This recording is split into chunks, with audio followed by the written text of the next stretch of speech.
For this video, we're going to take a look at some of the striking sequences from the Bagua animal forms. So I'm going to do many of these videos. They're going to be a little bit shorter than usual because we're just going to focus on one aspect.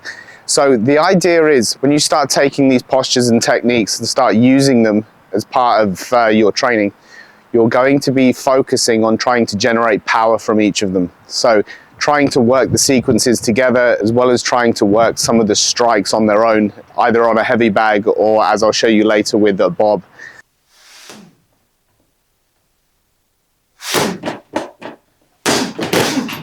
So for this video, we're going to take a look at lion bounces the ball. Now, after we move in from the arm break, we elbow, and when we do a double palm strike around.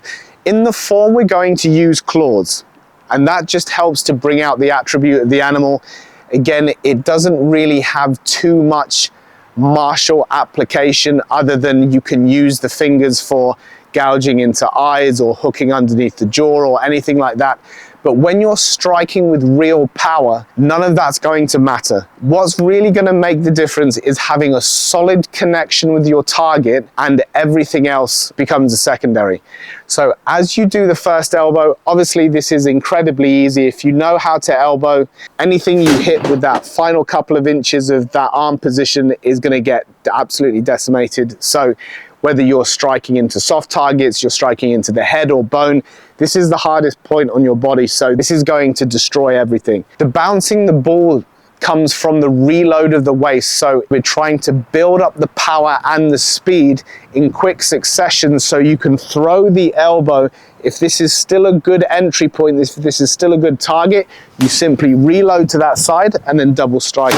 One other thing that you're going to find as well is that it's very difficult to actually find a target big enough to get both hands on, especially if you strike together. And when you strike with power as you turn your body around, you're either going to find that you're going to strike your own hand, your fingers are going to overlap where you could get damage, or you have to change the position of your strikes. The more you practice this, the more you'll realize that by keeping your fingers out of the equation means that you're less likely to pick up any injuries. So as you turn the waist, you want to be double striking with the palms as your main focus. And if the fingers drag through the eyes or hook up underneath the jaw, then that's just an added bonus. But again, be really careful when you're swinging the arms around at such speed, because if you have a very small target or a very heavy bag, you'd be surprised how much impact gets transferred back into your hands as opposed to going into your target.